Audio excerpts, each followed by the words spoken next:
I've been poked and prodded my entire life. My entire life. Why is it just like so much fun doing accents? It is, yeah. Yeah, they're just so much fun. I like Madonna, how she went from like New Jersey accent to now she has a British accent. Yeah, I don't get That's it. over there. Yeah. Do you know, it's funny. Or Gwyneth Paltrow. Like, You can't do every accent though, because then you can do a British accent all day long. yeah, Australians. But if Australian, but then you do like a Asian accent, you're offensive, Yeah, right? You do an Italian one, you're offensive. Yeah. You know, it's like, come on, I just want to do accents. Just accents. It has there's no racist bone in my body. No, We're all one. Doesn't matter. yeah. That's what we're going to get into today. With some chromosomal difference because my skin's a different color and you're still a human being. You bipedal?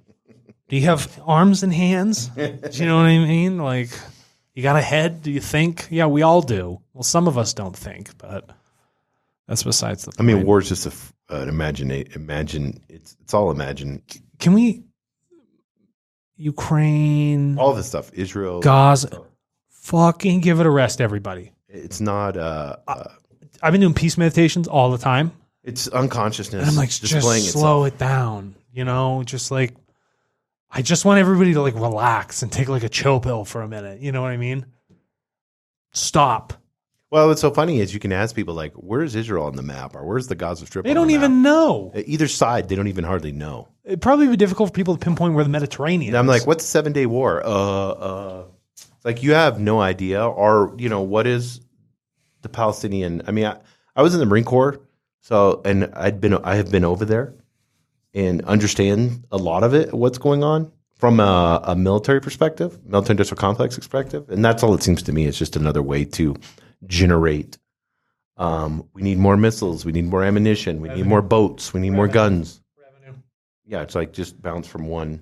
If We went if war was we played out Ukraine's, who cares how many Ukrainians we killed or Russians we killed, and then now we'll just play this out. yeah. We've already got our ship. We like stuck ourselves over there. We got this big ship there. Like, hey, here we are. We're ready. Let's go. Are any of the people on the ship like? Taiwan's gonna be next. No, but like, are like any of like the U.S. like naval personnel on the ship like, what the fuck are we actually doing over here? Oh, that's all the time. Like when I was. Or they're all just like, yeah, whatever captain says, and then we just like fly over with a No, ship. everybody's kind of like, what the hell's going on? Like that was pretty common. Like when I was in the Marine Corps, everybody's like, what are we doing here? Yeah, I can see why I wouldn't be allowed in the military. Yeah, It'd be a mutiny in a second. Like I'd be like, yeah, I'm asking- taking the ship over. We're bringing it back home. yeah. We're We're not doing start this. asking questions, and it's like, They're like, shut up. Stop Speaking of asking that- questions. I want to correlate Billy Meier's teachings with raw teachings. Before you do it, did you do this on purpose? What gave you the? But did you flip to this page? I just flipped to a page. No, like a random page? Yeah. Do you realize your random page pulled up the same exact quote on both of these things? I love that. Don't fuck with me. No, I'm not. I just randomly. But we're gonna do synchronicity. We're gonna do a whole episode on that because I want people to understand that. Rudolf Steiner gets into that really good. Steiner? Like synchronicity. It's not. No. There's a reason. There's a reason that it just happened. I know. Yeah. All right. Okay, so we're going to talk about the concept of being a creator. And we're going to delve into Raw's teachings, Law of One, and their quotes from their they have different perspectives. I want you to get so I'll play Raw and you can kind of play Billy Meier. Because I've studied probably Raw more than I have Billy Meier, and you've studied Billy Meier more probably than you have Raw, or both, who knows. But I mean, you even have these little tabs and shit all over. All my books. Yeah. I like going like this. They feel good. They tickle my fingers. I can feel the knowledge going into my brain. What would you say? Is there any differences or in style Yes, between Billy Meier and Raw? absolutely. When you go to the creational law teachings of the teaching of the spirit, right, through the Plejaren and de facto then through Billy Meier, the style is a style of pure explicitness without metaphor. Pure explicitness. Like everything about it is extremely precise, very mathematical, so poignant and logical It's difficult for people to read because it's extremely jarring. Yes, yeah. You're like, who the fuck talks like that? Mm-hmm. But the best part about it is that there's never been a mistake once. There's never been one logical contradiction in the thousands and thousands and thousands of pages that have been written or recorded dialogue of Billy Edward Albert Meier and his creational spirit teachings. But that's the style is like ruler and pencil on graph paper. Like that's how I describe the style of that. But for Ra, it's a different stylistic approach. It's one where, if you look clearly, every single aspect of the way Ra as a social memory complex speaks has mathematical balance. But the way everything is described is almost in a metaphorical translation so that we, in our experience, can understand it in like our shoes today. Yeah, I'm almost speaking like a different language. Yeah, and when things are brought up like the one as Jesus Christ, okay? Or the way you define karma. Mm-hmm. Everything is under our own definition. Highly respectful and loving, totally of the free will. Not that the Plejaren and their teaching, Billy Meier, are not loving. It's extremely loving. It's a highly respectful and tons of deference towards a human being. But the stylistic approach is one, let me put it in layman's terms for you over here. And over here they said, we are not going to change it one bit. This is it. Read it, take it, learn it. If you don't understand it, work fucking harder. I love that. Yeah. That's such a good explanation of both. Because I want people to understand. Like for me, I kind of, I've studied Billy Meier's teachings. I do enjoy them. But if I had to like choose between the two, I'd probably pick Law of One. Sure. So everybody, and you would probably pick Billy Meier. So I want people to understand. How dare you choose for me? Yeah, exactly. But these teachings, while coming from different sources and backgrounds, converge on several key ideas about the nature of existence, the role of the individual, and the path towards higher understanding and consciousness. Ra in the Law of One says this: I am Ra, the Law of One. Though beyond the limitations of name, as you call, there you go, there's that, as you call vibratory sound complexes, may be approximated by stating that all things are one, that there is no polarity, no right or wrong, no disharmony, but only identity. Mm-hmm. All is one, and that one is love, light, light, love, the infinite creator. Yeah. That's a heavy-duty statement. It's just when they talk about identity, there just is. That's it. Doesn't need a special name or nothing. There just is. There is an existence. There is just an idea. Mm-hmm. There is an energy that is just there. And you don't really, you call it 1,000 different things, like Ross says. Call it whatever the fuck you want. But what it is it's there. And the identity and your identification with it is the unification, is that principle of oneness. And you see how it pervades in all of those things. Yeah, it's crazy because you are part of it, but it is also a part of you. And I had that in my notes from earlier. You were saying it, and then I have part of it. I didn't read your notes. I promise. Yeah. Well, you can't read that. I can't read your handwriting. Yeah. So everything is a manifestation of the same underlying reality, which is love and light. And this unity implies that each individual, in essence, is a part of the infinite creator. And they also are a creator themselves. Ah. So this is very important to understand. Right. This giant algorithm in the sky. I'm trying to boil this down to people and computers today, right? As a poor metaphor. The computer and its algorithm, the chatbot. Yeah. You ever interact with a chatbot and you're like, man, this thing sucks. Yeah. Well, guess what? Chatbots get better the more they talk with people and the more feedback those people give back to the chatbot. Chatbot evolves. So,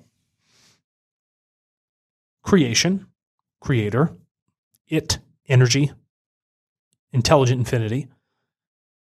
This thing sends itself out there. Little pieces of it. Oh, wow. Here's a little piece of me. You go that way, and then you go to this edge of the universe, and you're over here in this dimension. Oh, yeah, it's like a B movie, right? With Jerry Seinfeld. You all go out there, and you're collecting all these things. right? You're chatting with people because we got to come back and develop our chatbot. So the chatbot's smart so that next time when it has a conversation, chatbot knows exactly what to say. Much wiser chatbot. Has many of those wise acids growing in its brain, right? Mm-hmm. Now, these little pieces are you. You are this microcosm. You are this small copy, in a sense. Right. Of all the great things of creation, characteristically of it. You go out and you learn and you evolve yourself to then go back and evolve this thing. There's a unification and reunification process. But the identity of both is inherently the same, allowing its existence to occur. That's so good, yeah. There's no polarity. No. It's always one. It's a perceived material idea of separation.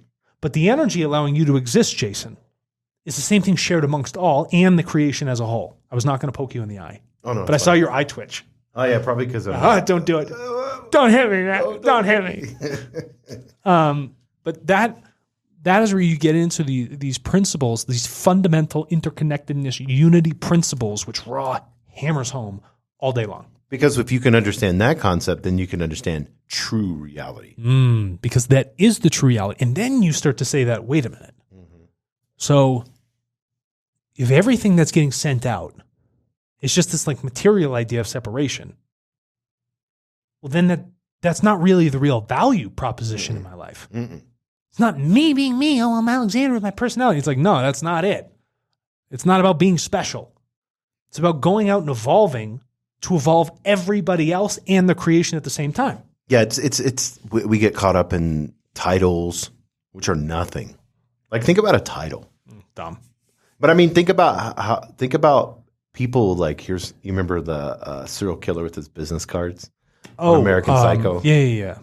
And Christian Bale. Yeah, and they were like so into the card, the business card, the and font, the case you have on it too. Yeah. And everything, and then the title, and then the guy was there. There was like this jealousy that went around, because he was better than the other guy. Mm-hmm. This is the same thing as what you're talking about. It's this materialistic interconnectedness, kind of the opposite of what true reality is. Yes, we're looking at it as the two separate egos battling back and forth.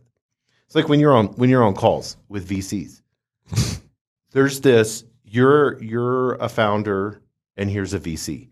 Both of you have roles that you play in this materialistic world. Yeah. The minute you don't play the founder role right, they won't even pay attention to you. No. They want you to be, they have their own puzzle pieces of what a perfect founder looks like. And if you fit their puzzle pieces, then you get VC money. You see what I'm saying? Do you know, out of the 1,000+ conversations I've had in that realm, all of them are no's.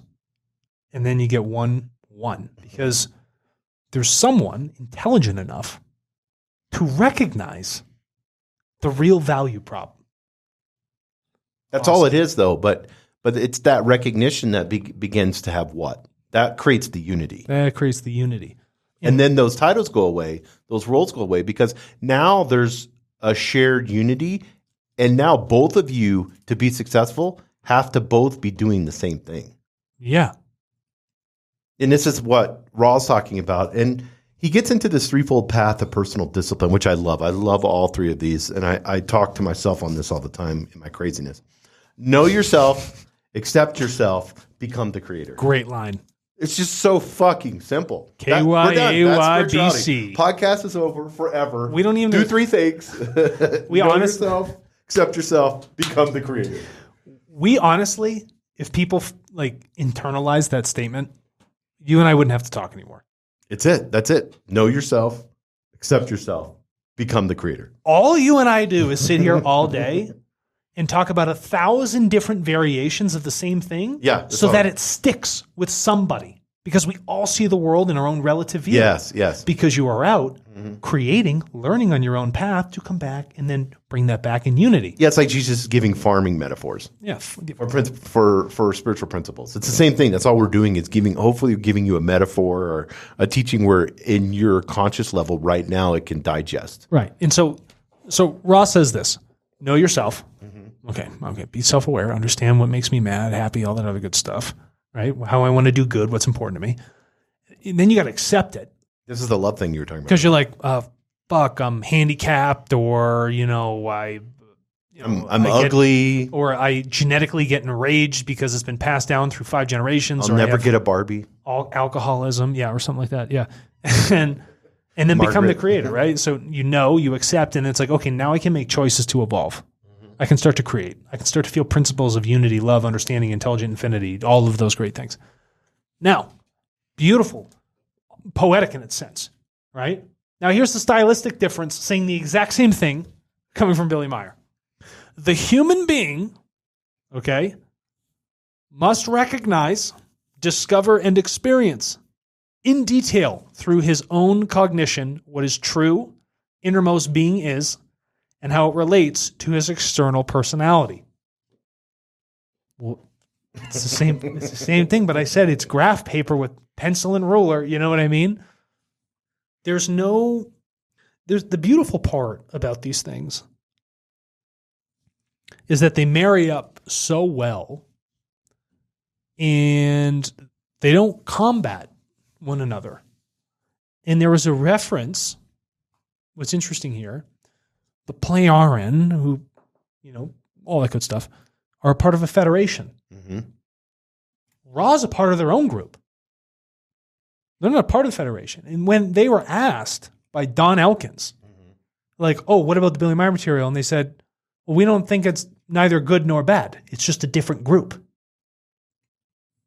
Fucking wild. And they understand they're teaching the same thing. Mm-hmm. There's just 2 different styles of bringing this information across, but it still serves the end goal, is to evolve everything, to find that level of unity. Yeah, and I want people to understand this. As there is a spirit world, there is so many dimensions and so many different areas where Ra could be operating in a light, mathematically in a light beam, and we never see him or them. It'd be them, they, them. But we never see them because there's no need. There's no need to. So do aliens exist? Yes. Do spirits exist? Yes. All of these on the spiritual plane, all these different planes, all these different densities. But it's not going to be the metal spacecraft that comes down with the gray aliens with the beady eyes and the big heads.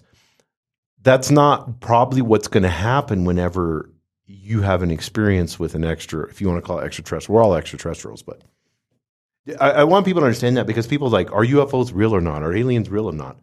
Well, is the devil real or not? Is spirit, is God real or not? Like, do you frankly give a shit? Does it matter? Let me show you something that is real. Go look in a mirror, look back at yourself, and then ponder how you came to existence and what immaterial energy allows you to exist. Well, you are alien because you are external from the globe. You've been in and out of meat suits. Who knows where you've been? You're not inside the earth. You stand on top of it. Yes, exactly. And this is Billy Meier's teaching, is the teaching of the spirit for the spirit. You want to know why? Because everything that is read and taught is having a conversation with the deepest, most innermost self of a human being, the spirit. And they also understand collective consciousness in the sense of, like we don't, like the Ra is a group of collective consciousness speaking. So social memory complex. Yeah, they've kind of like, hey, let's team up and talk to this person, or whatever. I'm oversimplifying it, but it's the same way with the Pleiaren with Billy Meier. It's the same scenario. Here's a different group, but they would easily, like you had said, they would easily say, this is not negative or this is not positive. Now, Ra gives warnings to, you can have channelers or groups that are service to self. So they're purposely, and spirits can do this too if you believe in spiritual archetypes. Jung talks about it just being like a social memory complex, like it's not an actual, like an archangel may not be an actual entity, but, Rudolf Steiner says this, but it could just be like a memory, like that's social a conscious idea that people tap into. And then that becomes like an archetype. But it's crazy to me whenever I look at Raw and Billy Meier's teachings, and you begin to pull these insights. When it's talking about being a creator, they're in 100% alignment. They're exactly. We could go back and forth and do this. When it talks about emphasizing the unity of all existence, the role of love and light. Raw talks about love and light, and then Billy Meier goes into no life is able to exist without love and without the light of truth. Love is the highest principle of creation. That sounds like Raw to me. And Raw sounds like Billy Meier to me. You know what I mean? And that's where you have to pull on that scarlet thread of truth in spiritual teachings. You're going to find things in the Bible. You're going to find things in the Quran. You're going to find things in all of these different spiritual teachings that are out there, different channeling, whatever it may be. Find that scarlet thread. And usually there's love and light in there. Every time. And you'll find that common theme. You'll find it everywhere. And then recognize the other things that are bullshit, and then you become more wise. And when you're more wise, you can become more loving, and then you evolve. And don't outpace. Here's another thing. Let's just be real about this.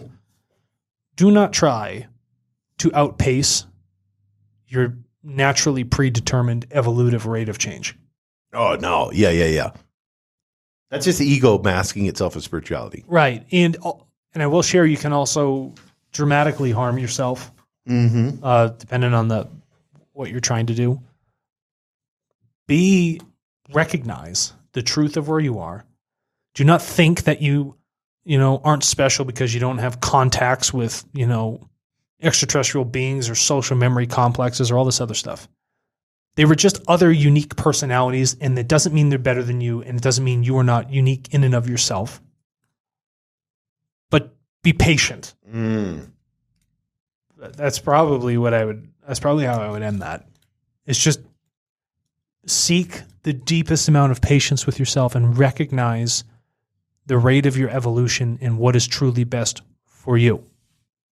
Yeah, what is best for you? That's for you to find out. Well, that's a long episode to talk about. Well, that's the know yourself. Well, I'll tell you what's best for me. And become the creator. I'm doing it right now. Yeah.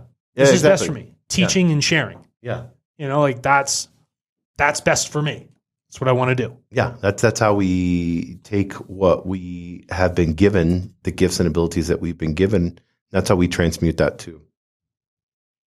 Which we're going to talk about our next house. Alchemize the lead to the gold. So we're going to turn that PB to AU. Is gold AU? Ooh, PB and J. That sounds delicious. That actually sounds pretty toasted. Like a really thick peanut butter with all the peanuts and stuff. That sounds like Trader Joe's. Have you had Trader Joe's peanut butter? That's all I do is shop butter at Trader Joe's.